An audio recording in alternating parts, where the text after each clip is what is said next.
The theme of this video is the Persian Wars. The Persian Wars were the wars fought between the ancient Greek city-states and the Persian Empire. The Persian Wars was fought in the 5th century BC, and the outcome of the Persian Wars were important for the development of the ancient Greek city-states, because following the defeats of the Persian Empire in the Persian Wars, the ancient Greek city-states could enter into the period of Golden Ages or Classical Ages. If you want to refer to your textbook for further information, you may refer to your textbook pages 22 to 26. From these several pages, you can read about the causes leading to the outbreak of the Persian Wars, the different battles of the wars, and the final outcome, as well as the impact of the Persian Wars. The discussion about the Persian Wars can be related to our previous discussions on the ancient Greek city-states, as well as the development of the ancient civilizations. The outbreak of the Persian Wars could be understood by examining the conditions of the ancient Greek city-states. As we have learned from our previous discussions, we should be able to know that the geographical conditions of different areas or different cradles of civilizations would have important impact on the development of the human civilizations. It is assumed that you can still be able to recall the conditions of the Greek Peninsula. If you can still refer from what we have discussed in our previous lessons, you should be able to recall the fact that the Greek Peninsula is hilly and mountainous. As the Greek Peninsula was hilly and mountainous, the ancient Greek city-states were generally small in size. Since that these city-states were small in size, the Greek citizens would not be able to get all their daily necessities locally.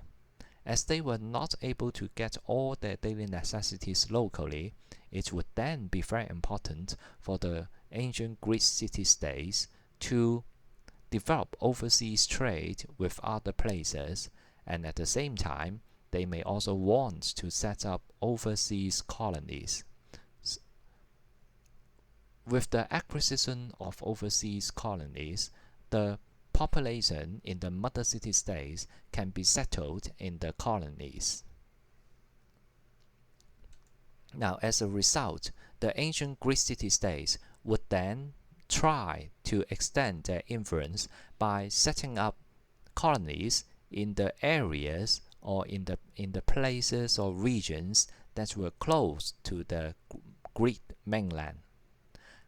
However, at the same time, the Persian Empire in Asia also extends their influence or territories westward, and as a result, the Persian Empire came into conflict with the ancient Greek city-states because their colonial expansion threatened the existence of the Greek colonies in the Asia Minor, and in fact, Persia could conquer all these colonies set up by the ancient Greeks at Asia Minor. Now, although the Persians could be able to conquer the Greek colonies in Asia Minor, it did not mean that they could govern the region easily, because the Greeks living in these colonies also tried to revolt against the Persian rule, and they could also receive the support of the Athenians. Even though the Athenians supported the Greeks in Asia Minor to revolt against their Persian master, however, the Persian Emperor Darius was still able to crush the revolt quickly. As a result, the Emperor Darius wanted to punish Athens for their decision to offer help to the Greek colonies. So, after several years of preparation, Emperor Darius decided to send his troops to invade Greece, and they sailed onto the Bay of Marathon. Now, before the Persians arrived, the Athenians tried to ask Sparta for help, because if you can still recall what you have learned from our previous lessons, you should be able to recall the fact that the Spartans were great warriors and they got a strong army.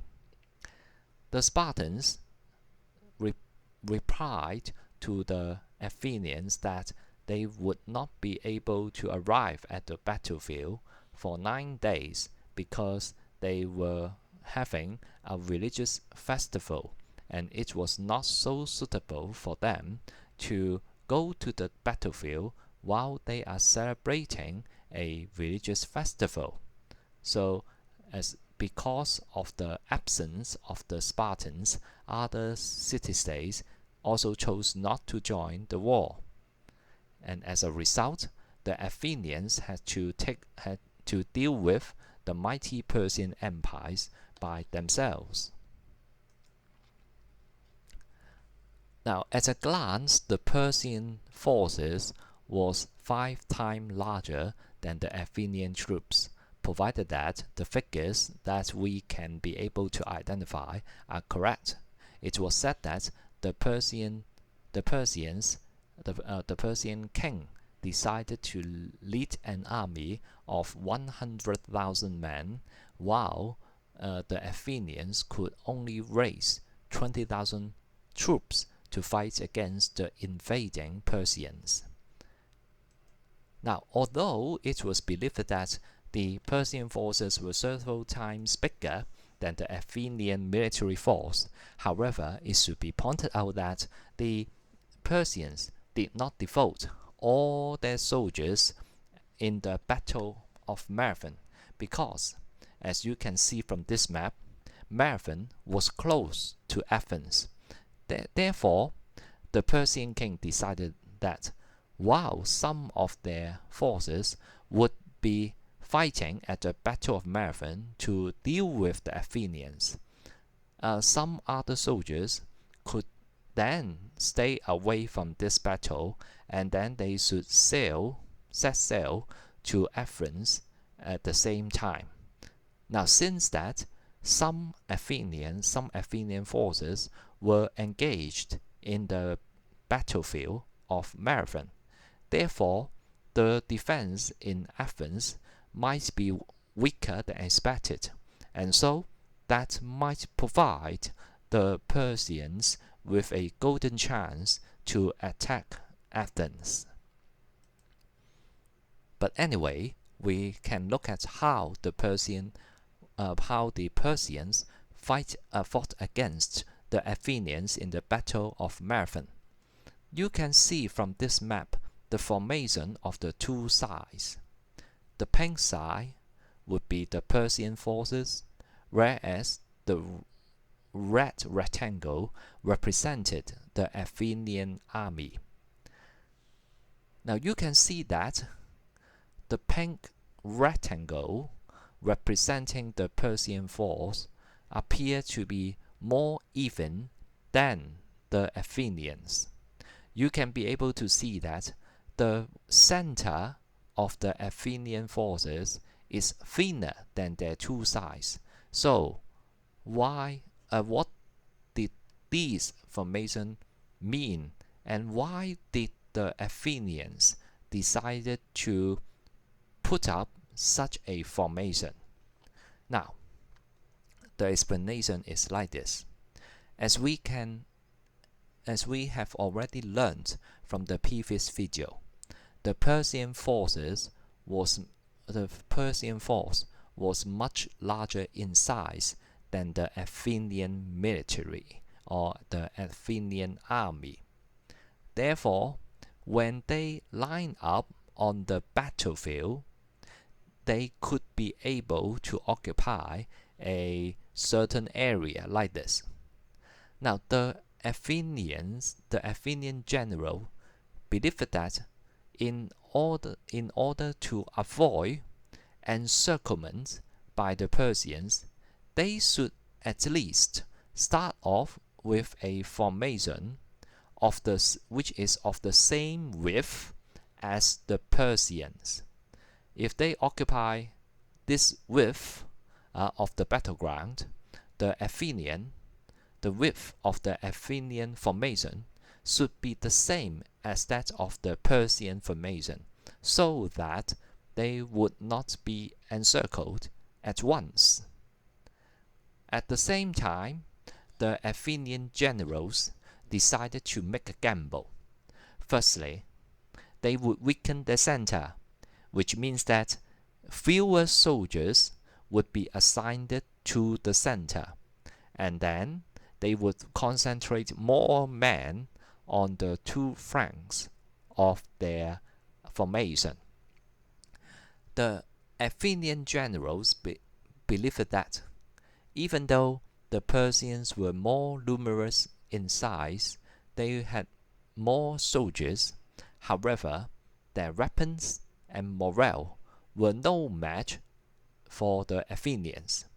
The Athenian generals believed that the Athenian soldiers were more skillful than the Persians in close combat. Therefore, they decided to weaken the center. And they also believed that even if the center has been weakened, their central portion or the soldiers at the center would still be able to hold their line. This is the first point. The second point is that as the Athenian generals put more men on the two sides of the army, that means the Athenian wings or flanks could be stronger than the two sides of the Persian forces. The Athenians believed that they could defeat the wings of the Persian army within a short period of time. Once the flanks of the Persian forces were overrun, then the Athenians would be able to, and the Athenian center could also hold their line. Then the Athenians could attack the Persian forces in three directions: one at the center, the other offensive would be arranged from the two sides. So the Persian forces had to fight against the Athenians coming from the three directions. Number one, at the center. Number two, on their right. And number three, on the left. That would mean that the Persians would be totally encircled and they would be brutally slaughtered. Now, so the Athenian plan could work well. The Athenian army was well trained, and they did not break formation even when they need to charge the Persian lines. How come the Athenian army did not break the formation? Now, we should give a little bit of explanation about this. Now, actually, the ancient Greek city-states would organize their army into different phalanxes, and the Greek soldiers in a phalanx, they could not move quickly on the battlefield because they need to stay inside the formation, and they should stay close to the other soldiers, or else the formation would be broken. However, at the beginning of the Battle of Marathon, the Persian forces decided to assign some archers to pour arrows at the Athenian enemy. The Athenian generals believed that they should not be killed by the Persian archers, so as a result, they decided to make a gamble. They would run towards the Persian lines in order to avoid being killed by the Persian archers. And however, if you run towards your enemy, your rectangular formation could then be broken, because different soldiers would run at different speed, and it would be very difficult for the Greek phalanx to coordinate the speed of their movement. However, maybe it is a matter of luck, the Athenian army could still maintain their formation while they need to run towards the Persian forces. So, as they could be able to remain in their proper formation, so the Persian forces were taken by surprise. And then the Persian soldiers also suffer from another problem, because the Persian governments would require soldiers of different nationalities to fight in this battle. So their morale was lower than that of the Athenians. And so when they could see the determination of the Athenians to defend their own way of life, when they could see the Athenian maintain their own formation after running for a certain distance, the Persian soldiers did not have a good morale to fight against their enemy. At the same time, their weapons were also poorer than that of the Athenians. So in a close combat, the Persian soldiers could not enjoy any advantage, and at the same time, actually, they suffer great losses. And so, seeing that the oncoming Athenians could inflict great damages to them, or great harm to them, the Persian soldiers turned away and tried to run from the battlefield, and as a result, many of them were killed. And now the Athenian forces could succeed in driving the Persian back to the sea. And so here was the final tally. 6,400 Persians died in this Battle of Marathon, whereas for the Athenians, only 192 soldiers were killed. Okay, and as a result, King Darius decided to return to Persia, and he decided that he would not return and attack the Greek city-states again. Now, so how come there was a story relating to the marathon? Now, it was because once the Athenians could defeat the Persians at the Battle of Marathon, they sent a runner, Philoctetes, to run from Marathon to Athens, because of two purposes. Number one, they would like to tell the Athenians on the of the Greek victory. Number one. Number two, Philoctetes was given another task to complete, because Philoctetes had to warn the Athenians that the Persians might try to attack, because we have mentioned in previous slides that the Persian king did not put all the 100,000 men into the Battle of Marathon. Some of them actually set sail to attack Athens. So the runner, this Philoctetes, had to inform the Athenians back in their hometown to prepare for the Persian attack. However, as the Persian could see that the Athenians had properly set up their defense, they called off their plan to attack Athens. And so King Darius decided to return to Persia, and he did not invade the Greek city-states again. Now, after informing the Athenians back home about the victory news, Pheidippides also died from exhaustion. So today we celebrate the good work of Pheidippides by organizing the 26-mile marathon races to remember him. Now, there are some other accounts concerning the running of this Pheidippides. Actually, some accounts held that Pheidippides not only ran from Marathon to Athens. Actually, before the Battle of Marathon started, Pheidippides was sent to Sparta to ask for help. So, basically, Pheidippides has already completed the first run of running from Athens to Sparta. After asking the Spartans for help, he also needs to run to the front to fight at the marathon. And after the Battle of Marathon, he was also required to run from Marathon to Athens again. So we can be able to tell that how tired Pheidippides could be, and that might be the reason leading to his death.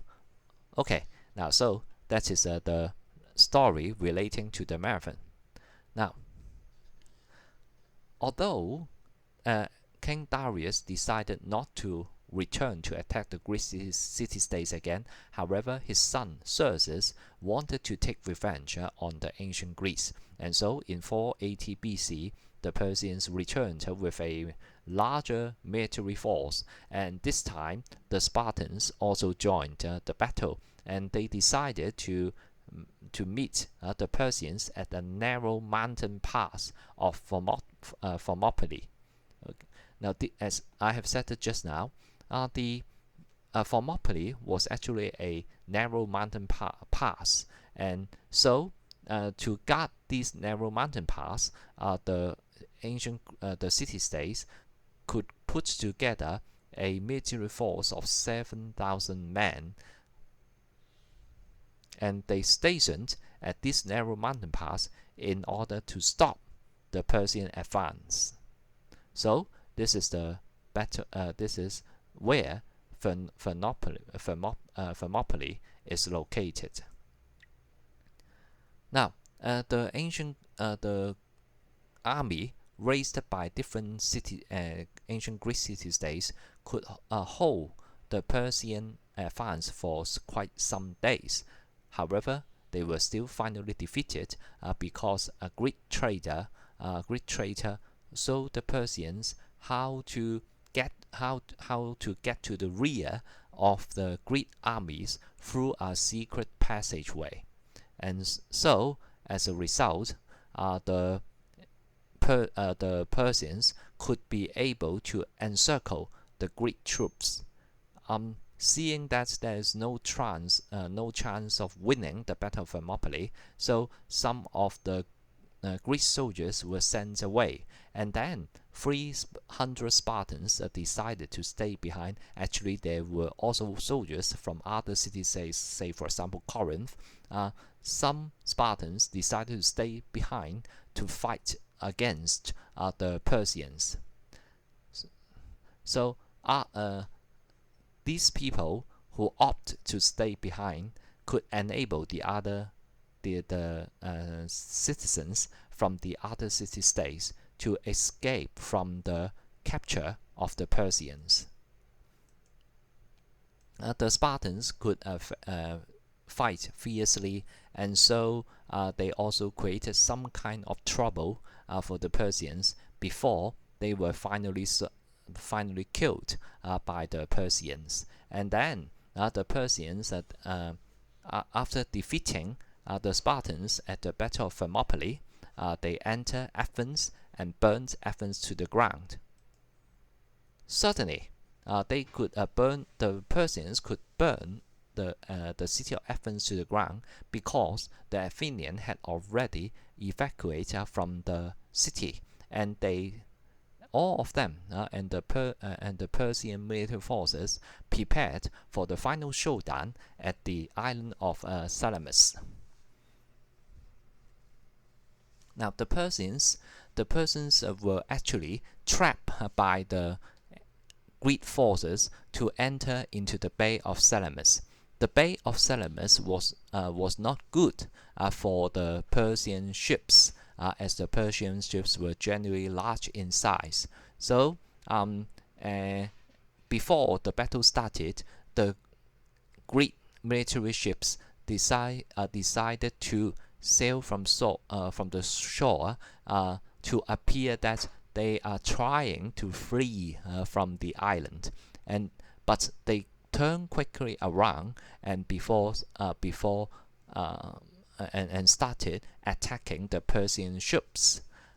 Before the Persians know what had happened, they found that they were in serious trouble because half of their fleet was already on the ocean floor. That means the Bay of Salamis was not deep enough to allow the bigger ships of the Persian navy to sail across it. So as a result, some of their ships was on the ocean floor. That meant the Persian forces might have to deal with the problem that some seawater must be getting into their ships, and at the same time they were also attacked by the Greek forces. So as a result, the Persian fleet was defeated again, and then Emperor Xerxes decided that he had to go, and he left some of his soldiers behind, and so this final battle is no longer meaningful because some Persian forces that stayed at the battlefield, they were not led by their king, and so their morale was also low, and they could not be able to fight against the Athenians and the Spartans. So the Persians were defeated by the ancient Greek city-states. So you may ask, why could the ancient Greek city-states defeat the Persians? Well, we might bring up a number of reasons. The first point was that they were better soldiers. We could say that the Greek city-states were better prepared for the wars, as they had better weapons, as they were more skillful in close combat. However, how come the ancient Greek city-states could be able to fight against the Persians at close range? We can actually bring up another point to explain their victory. We could say that the ancient Greek city-states enjoy the inherent advantage of a defender. What does it mean? It means that since the Persians were invaders, so therefore they might not know the geographical conditions well. Even if they have some knowledge about the geographical conditions in the Greek peninsula, they might not be able to design a proper strategy or a proper battle plan to fight against the ancient Greek city-states.